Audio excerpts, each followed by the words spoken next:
Earlier this year, we released the Global Out-of-Home Audience Measurement Guidelines, which is an update on the ESMA guidelines from 2019. And we're not here today to talk about methodology. If you can join me in welcoming 4 friends and colleagues from around the world who have helped in this, but also we're going to talk about what's behind measurement, what's the governance behind it.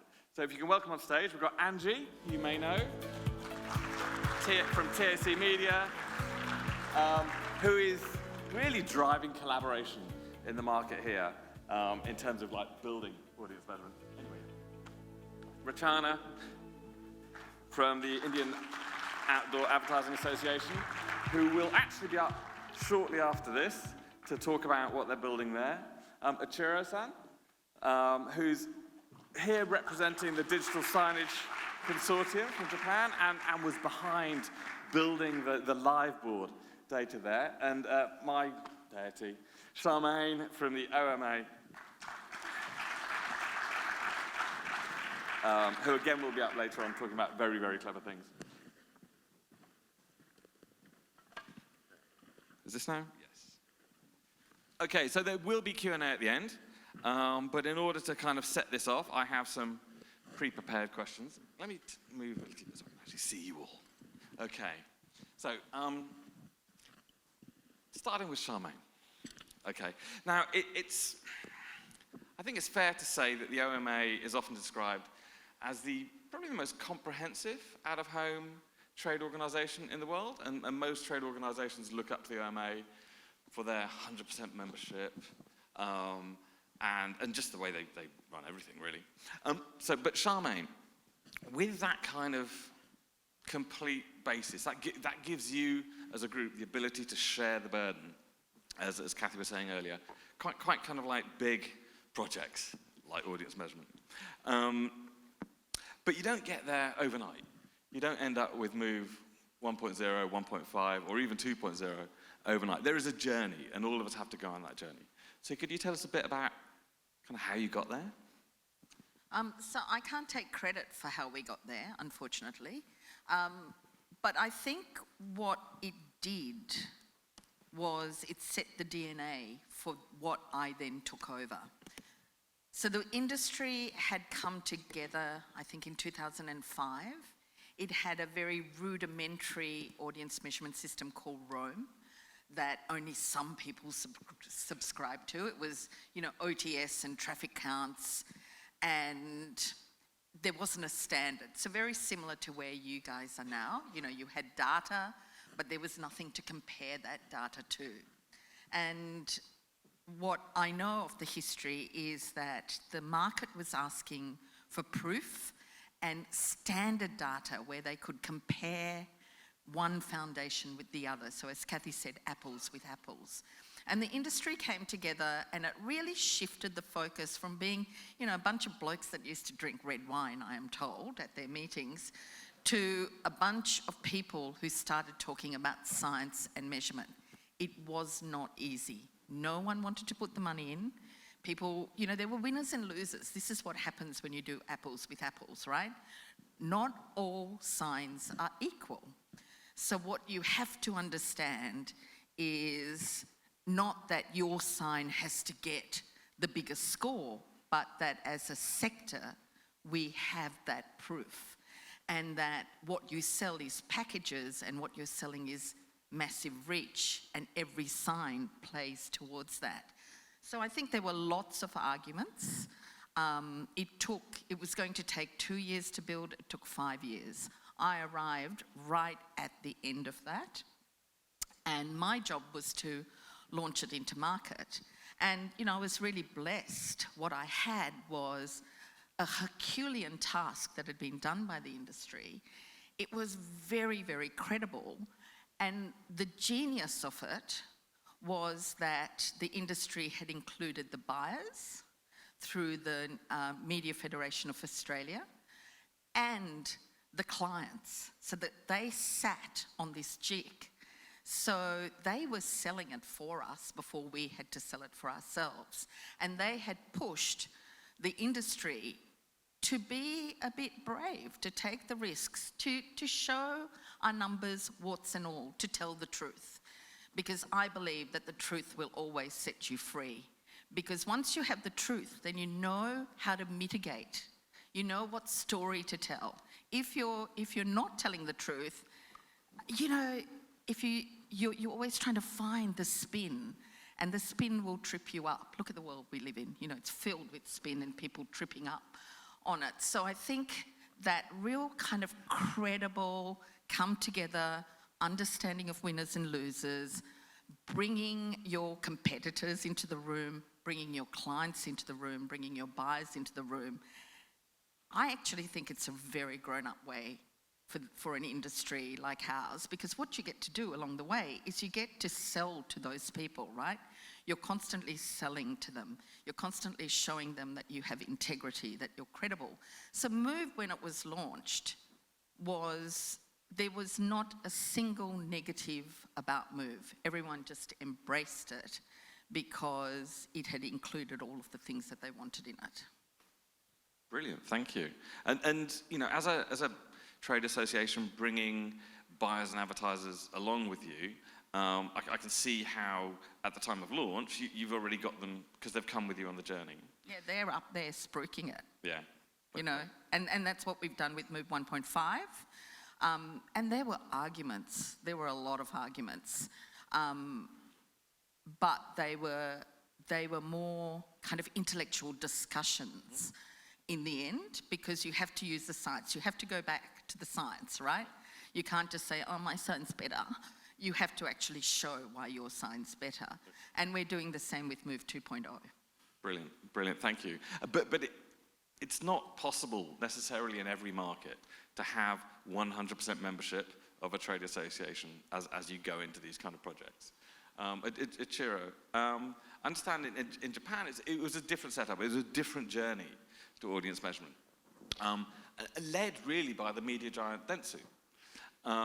So can you tell us how, with a I guess, a original single party, how you go and choose a technology partner, and the role of the DSC in terms of bringing oversight and transparency to that kind of project? Yep. As Fuji-san mentioned yesterday, so Japan still has a long-standing issues about the no media currencies and no standardized trading rules, also very fragmented market. So, but I think that it is lack of the market means lots of the opportunity for us. So I stop blaming, but just inventing. That is a very simple idea. So the three layers strategies, above the application layers is we have the Dentsu. So we leverage the buy, as Ben mentioned yesterday, also really consolidated in demand side. So leveraging the buying power to aggregate in the media owners into the platforms. And also second layer is very much simple. We find that Hivestack is the layer of the platform. So we have instantly, we got the inventory database into the one platforms. And most difficult part is the fundamental base, that is the data partner. But Docomo is the giant of the mobile carriers with more than 80 million subscribers with enormous location data as well as the consumer data. So also that is the important thing, that Docomo has the first party data, not the third party, and also robust and incredibly huge number of the data, which means that get the credibility and the trust. So these three layers making that media currencies. And also data science, but I think one just simple company is not enough to form the media currency, because as you always say that media currency has to be with the trust. Yeah, because so trust means that if you have the one ringgit, because this is the paper, you believe that this is the worth one ringgit. In the same way, the shareholder has to trust the value of the media currency. So not just media owner, but the advertiser and advertising agents, at least these three shareholders have to have the trust. So the Digital Science Consortium's role is to giving the opportunity into the industry to start talking and also start implementing the currencies. So thank you for the WWO. That's the WWO guideline is the elegant weapon, not just, but the ballistic missile is not elegant missile tool for starting communications or knowing each other. But WWO guideline is a great opportunity to starting the discussion in the industry. So the Data Science Consortium currently translated into Japanese version, and then Advertising Agency Association is asking us for the seminar for understanding the media currency. The shocking part is that even advertisers do not know there's the guidelines in the world.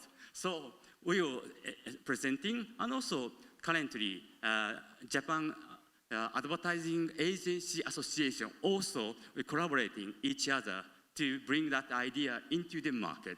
So this kind of the activity, I think Digital Science Consortium is one of the group, the hub for introducing the kind of the media currency idea into the industry. Brilliant, thank you. So it's again, it's about media owners, but also media buyers, and ultimately advertisers trusting the data, understanding the data, and thank you very much. And we're very flattered that you've had the guidelines translated into Japanese. Maybe 4 times I read through the guidelines. Maybe I am the second one after Gideon-san. Thank you, thank you. Okay, well that's again very flattering. I'll always take that. Thank you. But okay, so Rachana, coming from the biggest democracy in the world, and a country with, as we've seen, thousands of media owners. So you've got a trade body that is representing a huge and disparate number of companies.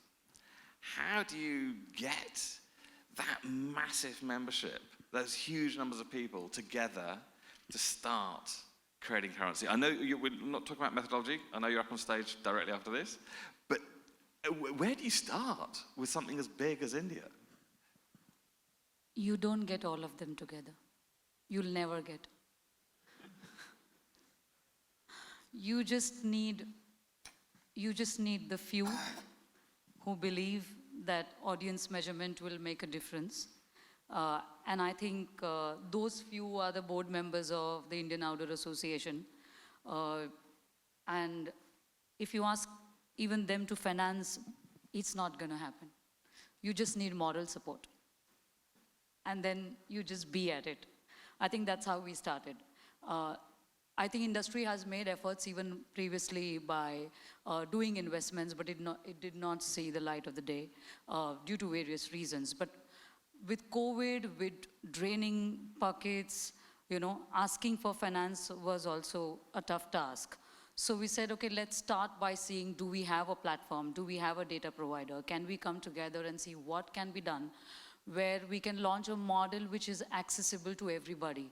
Because we have so much of disparity. We have media owners who have one site, and we have media owners who have thousands of sites. And when I say that we have 2,000 media owners, I'm still underestimating the number, right? That's a lot of media owners. To get everybody in the room to agree is very difficult. But you just need the top few. And we have one of the key persons sitting here, Nomi. He agreed, and that's how we started. Wonderful. So it really is just start the journey, yeah? Yep. And let them follow. Yeah. I mean, it's been now almost 2 years that we are working on it. It's been multiple conversations talking about the elephant in the room, difficult to get everybody to speak up and put an opinion. But we've taken a small step, I would say. But I think we need to do it. One thing that everybody knew was that measurement is very important. The question is, who will pay? Right? That's the biggest question to answer. And if you talk to agencies, agencies would say that, but we are already investing in our tools. Why should we pay you now? Correct? So it's about getting those agencies also together. And I think as an industry, one of the things that we did is, we said we will not get into too many details. We do not want to step on agencies' toes. We do not want to undermine all the efforts they have taken for developing tools and building metrics for their respective clients. I've been on the agency side for 2 decades. I'm completely aware of the efforts that we've put in, and more than efforts, the investments that we have put in. So I know it's not right to undermine their efforts. What is required is to bring in a little sanity, to bring in central repository, to bring in basic numbers where agencies can do quality fights or quality arguments and debates with the client instead of only doing a price war. We said, can we step in there? Sam yesterday mentioned about the legality of the medium. The reason is because it is so fragmented and agencies do a direct deals with all the media owners, some of them who are not members of the association. Association does not have any control over that. How do we bring in a method where we can bring some method to that madness? We can say that, okay, you subscribe to the inventory data, you subscribe to the base data, so you do not have to worry about signing 15 different indemnity forms for 15 different clients and say, okay, if it is illegal, I will take care of the legal expenses. How do we bring some sanity over there and give you some reach and frequency? And then, of course, you can use that in your tools and layer it with whatever data that you have. So we only are there to empower you and not really to step on your toes. So we give your due value. That's the approach I think that we have taken. I don't know how much we'll be successful, but looking at Sam and Nomi, I'm just waiting for them to nod their heads and say that, don't worry, we will be successful. They're nodding their heads. Thank you. It's taking that first step. And there's clearly already 3 different financial models to starting this journey. But it's a journey that we all have to be on. Can I just say with the financial model, I think the argument here needs to be reframed. It's not who pays, but who gains. It is an investment. And if I can just give you some numbers, right? So when we started Move, we were a $400 million industry. 6 years later, we were a $900 million industry. What Kathy said about the Move numbers and agency logins and the correlation to revenue, it exists. So it was a $10 million investment, and in 6 years, we had made $400 million. That is bloody good maths, right? That's good investment. Why would you, as Kathy said, why wouldn't you, if you could see that kind of return on investment, why are you even talking about who pays? I'd be putting my money, if that was the share price at the moment, I'd be putting my money in. So I think I've listened to this argument all for the last couple of days, and I'm just going, it's an investment. It will help you not just push forward, but push forward in an accelerated way. And if you don't, you will go backwards. Because the science thing, the KPIs that your clients have, is going to stop them from buying you if you don't have a measurement. So be ahead of the game, be innovative, make money. It's ka-chink, ka-chink at the till. Ka-ching, ka-ching. Second that. Okay. So, and that actually frames my question for Angie. No, it's fine. So, Angie, you're starting out on this journey. And the first step is the hardest.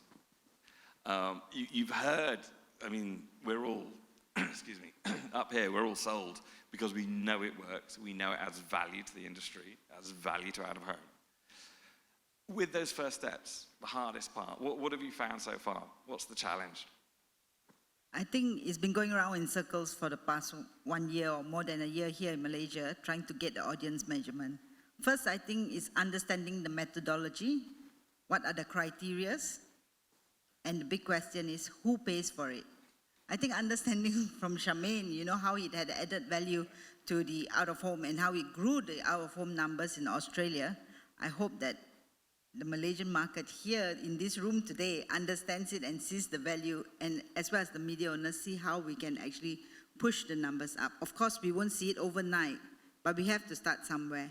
And it's about getting everyone together in one room, the advertisers, the agencies, and the media owners, and agreeing to one methodology and one mechanics of how we are going to develop this audience measurement and then do it. Because based on experience, now everyone says, everybody has data, right? I can do audience measurement because I have data, but what is the data? You know, you're not just taking and understanding who is passing that particular billboard, but all the other criteria like the size of the board, the viewability, you know, the traffic count. These are all, it's just not data of who's passing that. I think it's about understanding that. So it's a real big challenge. It's going round, it keeps coming back to the drawing board. So we hope to get somewhere soon in the next 3 months. Brilliant, brilliant. And it's not who's paying for it, who's gaining from it. Yes, it's about who's gaining from it. That's a great exactly. mental shift. And it rather ruins my next question, which is about cost. Not about cost, it's about investment. Okay, so I mean, these are big projects, you know, and we're all in different stages here. Kathy earlier gave us some indications of the kind of investment that's been put into the industry in Australia. But let's get that into some kind of context, and I'm hoping you're better at the numbers than I am on this. As a proportion, I mean, as a total cost, or as a proportion, or as a per site, or as a proportion of the overall industry revenue, how much should we be investing in understanding audience measurement? Depends on where you are on the journey. I think, you know, the point that Tom makes, the more you invest in your industry body for sector growth, the better it is. So we've also got a chart of the investment in Move and the investment in the industry body over the last 10 years and its correlation to revenue. Because it's, you know, it's not one thing that will push you forward, it's a series of things. So it's audience measurement, it's digitization, it's the credibility, it's the truth, it's the body behind talking about not just O's position, but JC Deco's position and QMS's position. The channel marketing is really, really important. So like most things, you know, if you build something, you have to market it. So for me, the numbers I gave you are, you know, 10 million into Move in 2010. 6 years later, you're close to a $900 million industry. Of course, there was also investment into inventory and digitization and marketing, but you have to kind of see it as a holistic shift, and you have to talk about it. And I think this was, again, what I had as a KPI. So you have to talk about it in terms of, we were 3% of the Australian market. We wanted to be 6% of the Australian market, right? If you want to do that, then what do you have to invest? So it's a business plan. It's kind of sitting, we're doing that at the moment. With the board, we're going, okay, we want 9% CAGR over the next 5 years. Where are we going to get that 9%? Yes, there is some organic growth, but where are the buckets? So you have to be very strategic about it. There isn't necessarily an equation, but there is a business plan. Now, you are all better at business planning than I am, but it's that logical structure that a board brings in. You know, my board teaches me how to do this stuff because they're doing it in their businesses every day. So you have to treat the channel and the industry body as a business that's going to help you lift up the tide for everyone. So it's a collaboration and trust. Yeah. Collaboration is key, and that is what the World Out of Home organization is all about, and it's us coming together to learn from each other, which is really key here. Coming to you, Ichiro. So there's two partners originally, Domiko. Docomo. Okay, and Dentsu. Yes. So their investment and their return, how does that work for you? Yeah, I think that now is on the stage of the getting back the investment, but I think that the model is quite simple. So the share of the revenue, I think 5% is the fair. So, in terms of the tech fee or tech tax. Okay. Yeah. Okay. So it's on a transactional basis. Okay. And okay. So Rachana, you couldn't get everyone together to pay up front. So how do you go about it? 2,000 members. Where do you start in getting the investment in audience measurement? We have a third party who's done the investment to build the platform, but the way to recover, we found out, is that we have launched a subscription-based model. So smallest of the smallest media partner can avail numbers for his inventory at, say, some $10 per month per asset. And I like her. I know she's going to speak to me after this. But we have kept a single subscription plan for agencies. For media owners, we have to make that change, because there are very small media owners, there are very large media owners. Everybody has a different requirement. Smallest media owner might say, why do I need your tool? Just give me the number once. But we need his inventory if you want to make the universe of out-of-home visible to all the specialists. We need him also. We need the larger media owners also. Then depending on their size, depending on their spread, the number of assets, basis that they pay.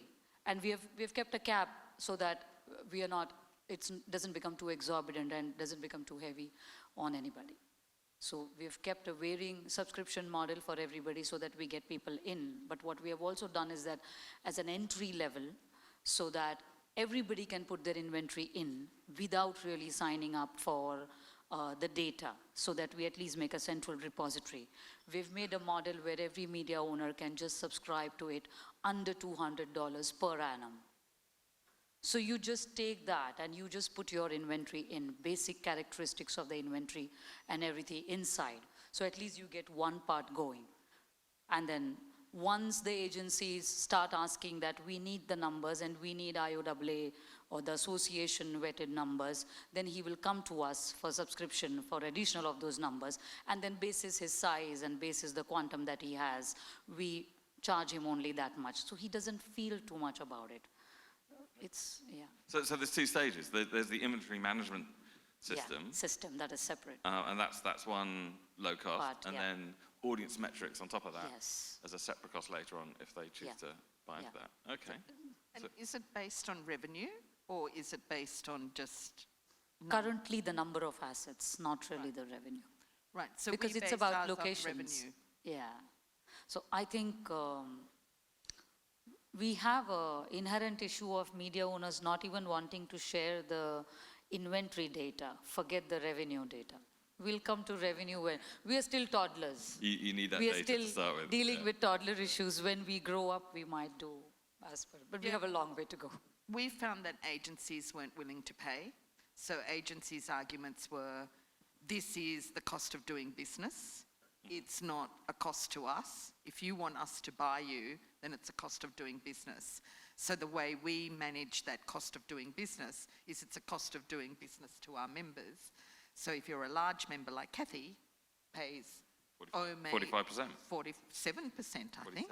47%. And it works out, and I think for those smaller members, you know, we didn't start off with 100% membership.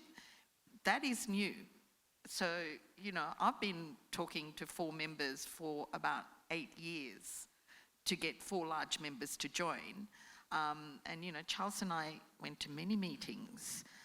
to explain what we did to get those 4 members to join. So it wasn't easy, but, and they didn't want to pay. Basically, they didn't want to pay their share because they were getting the halo effect. Invest, not pay. Yeah, they didn't want, but they didn't want to put any money in because they were getting the halo effect.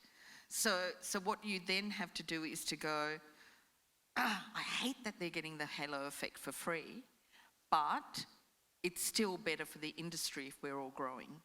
So, but you keep at them, and in the end, it wasn't Charles and my persuasive skills that got them. It was the agencies saying, we are going to pay you less because you don't have the proof, that got them in to move. So that's the carrot, Angie. In that if you have metrics, your out-of-home assets become worth more in the eyes of agencies and in the eyes of advertisers. How are you approaching this in terms of gaining the investment, gaining the trust in the end product?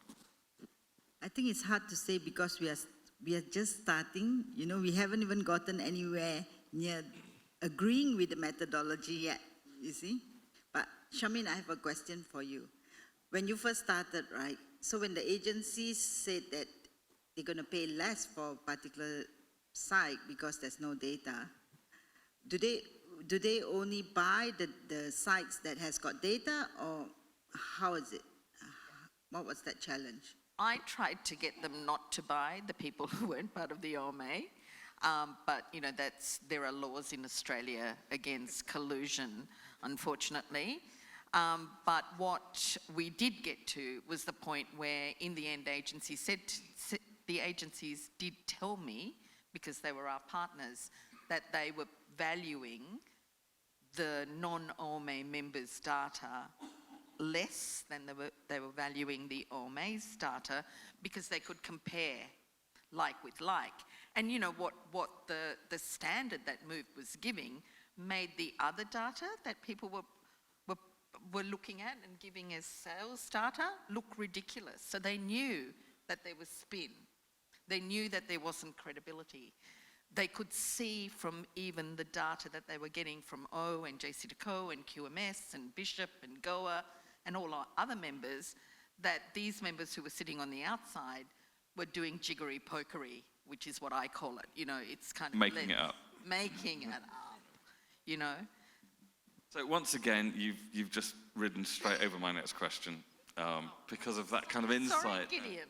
No, okay, so I've often said, and I do repeatedly say, the difference between metrics, a load of numbers, and currency, something where the buyer and seller agree, is trust.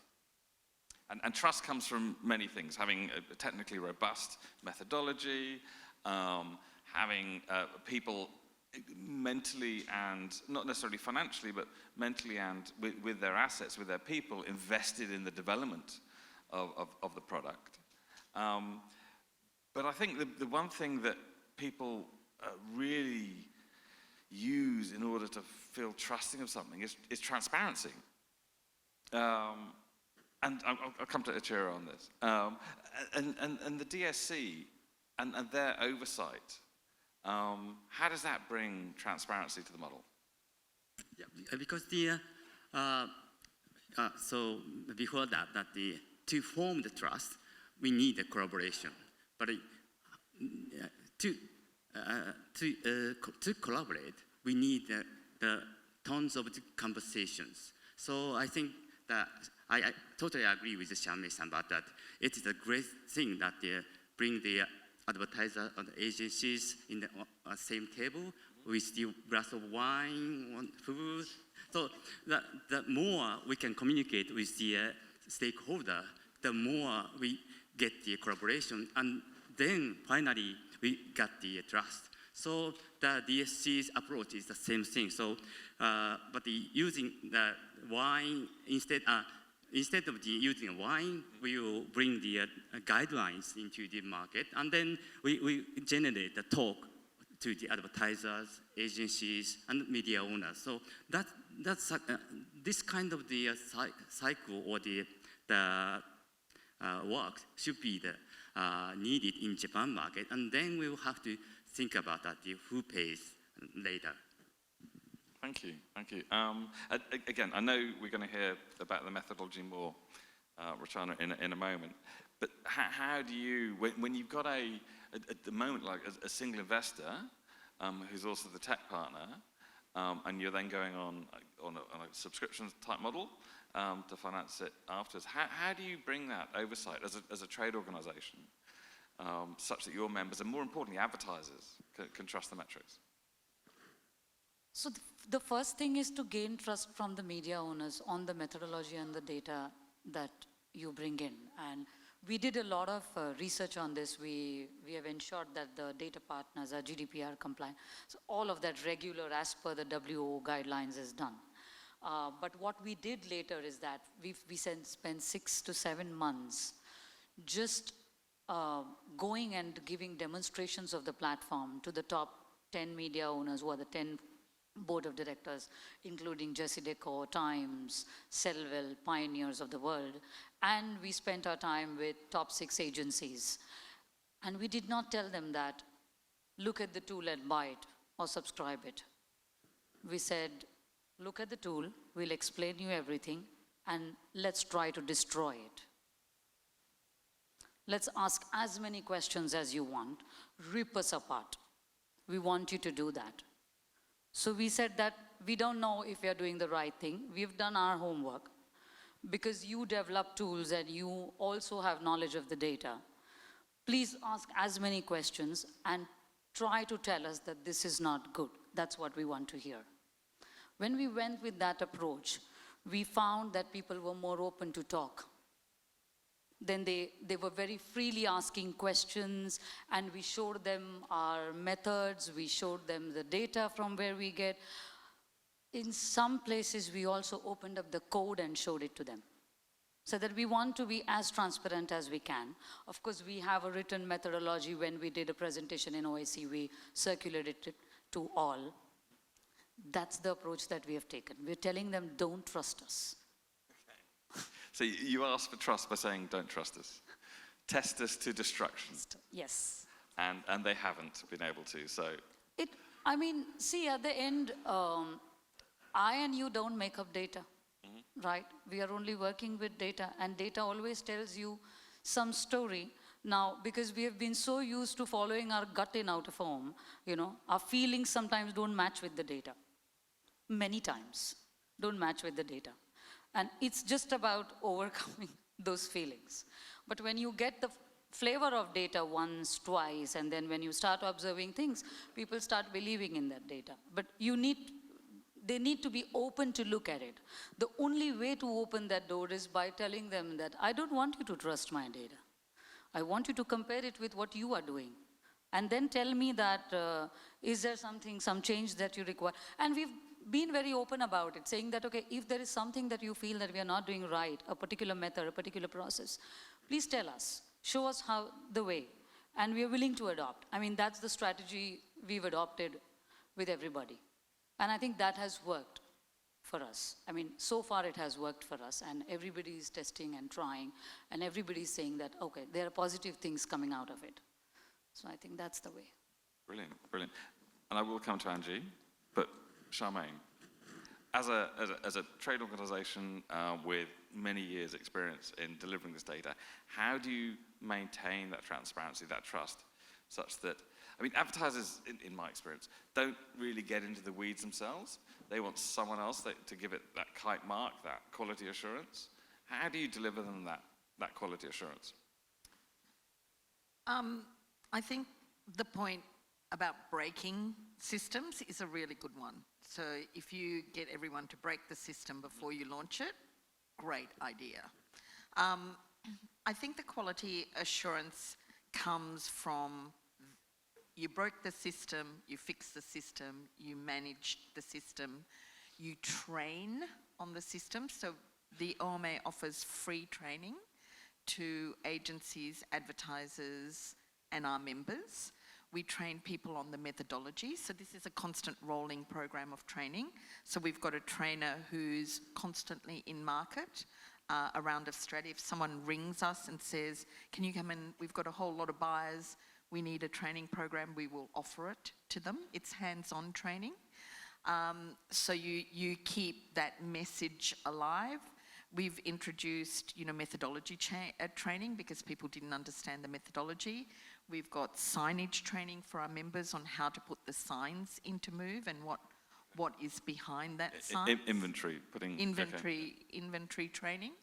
And I think the other thing is having that, so we never lost that relationship with the agencies and the advertisers. And that relationship, I would say, watching it over the last 10 years, it's been high and low, and when it's low, it's horrible, but you're having those robust conversations, right? So it's not set and forget with audience measurement. The first 3 years after we launched Move, what we did was we really looked only at the interface, the web interface, because it's a web-based, free for anyone who subscribes, but signs a license agreement. So all we did was we made the interface better in the first 3 years. Then we started playing with the methodology as more data came in. So every year we do an update to Move, and every month we update the signage data, the inventory. So, we're constantly playing with it, and we're constantly training people, and we're constantly listening to our clients when they say, both our members and our agencies, when they say, can we add this in? Can we add this? So it's always looking like it's changing, and this may sound more difficult for people who are embarking upon a journey, in that it is a never-ending journey. My experience in the UK, we're 17 years in the Root project, and we have plans for the next 7 years. There's always something new. But Angie, coming to you again, as you're embarking upon this, what structures do you think you're going to be using to make sure there's trust in the currency that you develop?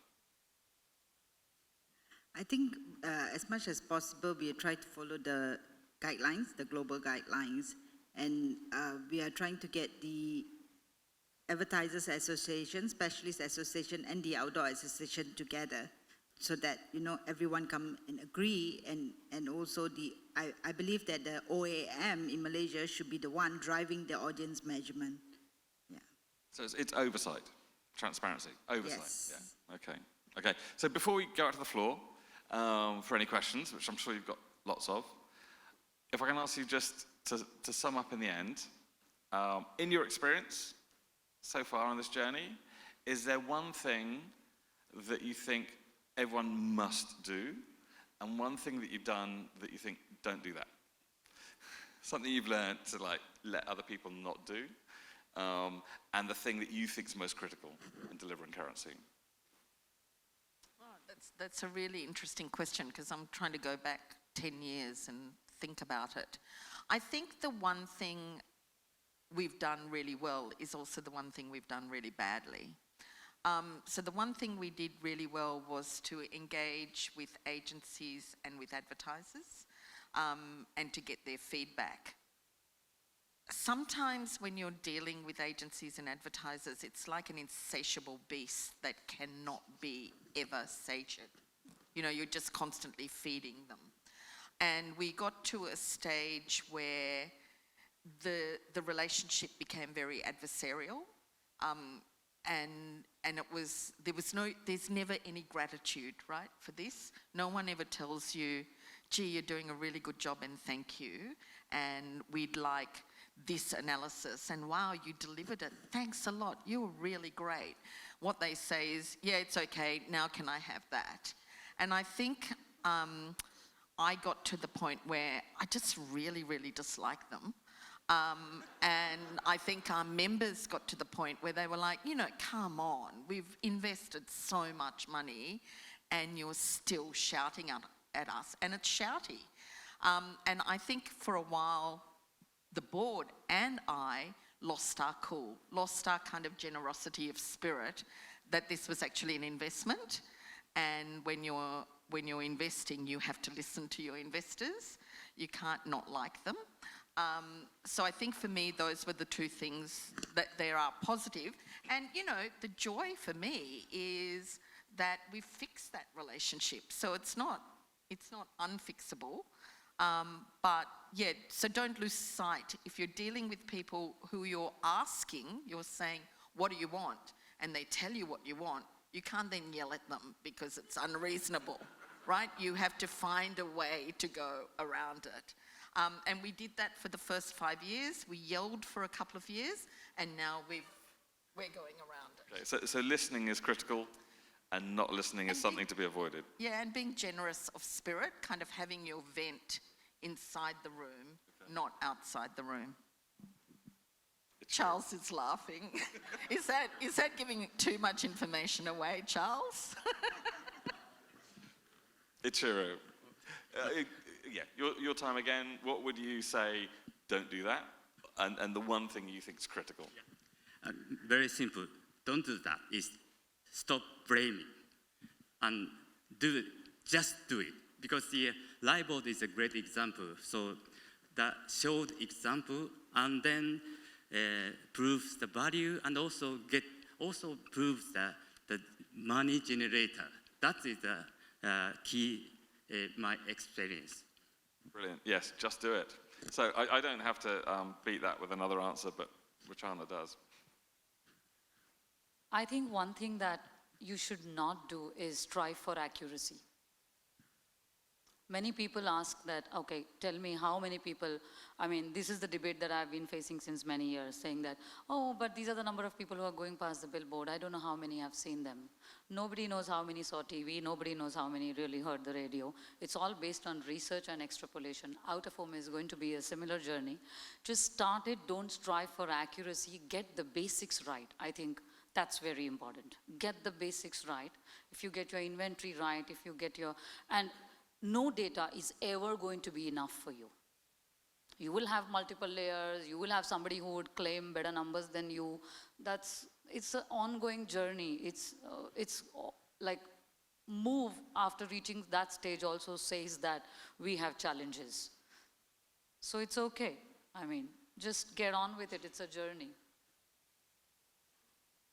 So go on. I think for Malaysia, for a start, it is someone to come there, someone to have the drive and want to grow the industry, not for the benefit of their own pockets, but to grow the industry. Exactly, and Tom said that, I think, in the opening comments yesterday. We all rise together, you know. So any questions out there for this panel? Have we literally covered it all?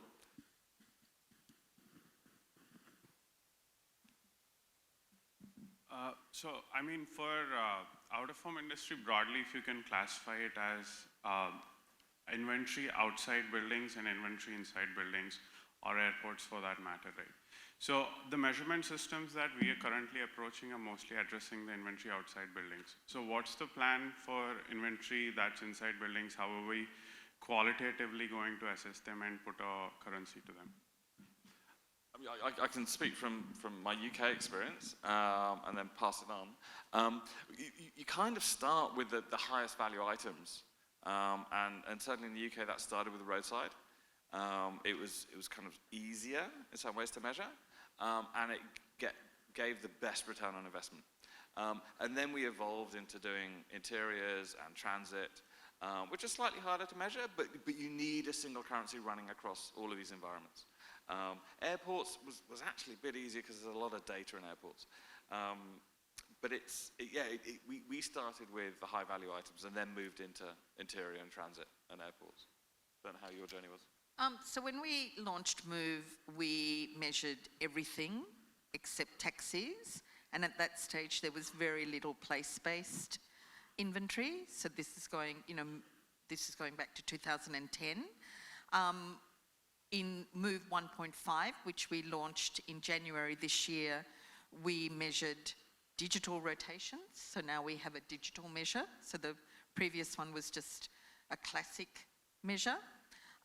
With Move 2.0, we're going to measure everything. So taxis, buses, place-based, and regional Australia. So, you know, you all know how big Australia is, and it's very, very spread out. So, but 85% of the population lives in capital cities in Australia. But we've got some really big regional centres, and regional inventory hasn't been measured thus far. So Move 2.0 will add place-based, regional and taxis to what we already measure. So it's always evolving. Yep, has to, right? Yeah. Look, from memory, live boards started out with both interior and exterior? Yes, so depends on the environment. Live board used several solutions to measure. So because the big screen billboard using the teleco data only, but in the small screen like the corridor of the metro, we use the computer vision AI cameras, or the even you cannot install such camera, we use the Wi-Fi number. So solutions are different, but the number is consistently measure the same definition of the impressions. And I know you're starting with roadside. Where do you go next?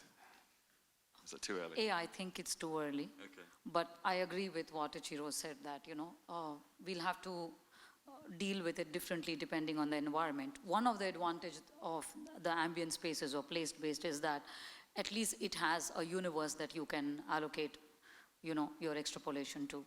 So, but yeah, you need devices to measure. There's a lot more to do, and I think we still have a long way to go on that. I mean, we'll come there one day. So roadside first. Sorry, just an extension to that question. So, I mean, the reason I'm asking this part is we have 32,000 screens in India and almost all inside buildings, right?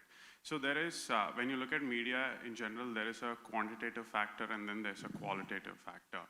And largely, if you look at compare media across various locations or various types, quantitative factor is still something that we can fairly predict with science and then come to a number. Is there a plan on how we are going to assess the qualitative factor of it, and is there a correlation between the currency and the qualitative aspect as well, as much as it is with quantitative? Okay, that's a methodological question, a good one. I can help answer that. So we measure all our retail shopping centres in railway stations, inside trains, outside trains. We have an XTV, you know, a sound movement thing at train stations. So we measure all of that, and we've got a methodology that we all agreed on. That methodology will change with Move 2.0, because obviously, you know, 12 years later, data is a lot more available than it was. But, you know, for those of you starting, we're really happy to share all of our methodologies with you. So we've got a qual, you know, it's reach and frequency for retail. But we've added the neuro impact factor, which I'm going to talk about later, which then adds a metric for the quality of that experience. So you've got the quantitative reach and frequency, and then you've got a qualitative measure, and it's that thing about having the same metric for everything. And then, you know, what Kathy's doing is building on top of that.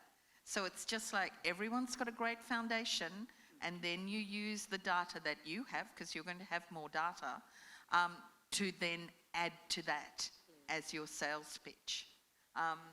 So I hope that answers your question. Gideon, could I just jump in, Gideon? Yeah. Here. Just a couple of observations, not so much questions, but firstly, I think that was a great session. I think that was, I sit through a lot of panel sessions on audience measurement, and that was one of the most constructive sessions I've sat through, so thank you very much for sharing that with us. Just a couple of comments. Charmaine's point about the interaction with the ad agencies and the advertisers is crucial to have that triangulation. And the disagreement that she spoke about humorously, I call that positive friction, because to get to a stage where you have acceptability, you've got to go through that period of positive friction. And then on the question that I know Angie is always asking is, who pays for it? Well, look, it's up to the local association and the local ecosystem to decide who pays for it, or should I say, who funds it, because the advertiser pays for it all the time. In the end, the advertiser is the one who pays for it. But my personal view is that the media owners should pay for it. My personal view is the media owners should pay for it and fund it and own it. But the advertiser has a hugely important role to play, greater than funding it, and that is by sending a clear message to the market that they will reward the people who've put their hands in their pockets for the initiative of bringing the audience measurement, and send a clear message to the Scrooges who stand back and let the others fund it. Send a clear message to them that they're going to be at the back of the queue, or not even in the queue in due course, unless they join the party. Yeah, great observations. And ultimately, the advertiser does pay for all of our businesses, but it's that investment, and that investment often comes first from the media owner. I can see Ben stretching there. This will be our last question. I'm very conscious of time. Yeah, well, I'll keep it. I Okay. had a question, but I also had some observations, and I Okay. tried to get in before Tom. And Gideon, I know That's you not gonna saw happen. me, so you know I'm not. But I'm He's the boss, though. But I'm going to absolutely echo what Tom said. So firstly, I wanted to say to Charmaine, sorry that we're such insatiable beasts, and we are. But I think that yourself, the whole panel, and Kathy earlier, have made an incredible case for the funding of that investment and the return on investment. To Tom's point, I broadly speaking agree. I think it is a local association, a local market decision. The media owners should fund it, but agencies. I'll speak on behalf of agencies, not advertisers, but I agree with advertisers. Agencies, if they're not funding it, should absolutely be funding it with their support and their investment. And you've got that guarantee from us. We'll give you that in whichever market. Come and see me if we're not. But we should. If an agency's not paying, they should be paying with their support, and they should be paying by fully backing and getting behind any currency. So I'll just leave it at that, basically. I won't answer a question. Yeah, no, that's exactly what we want to hear.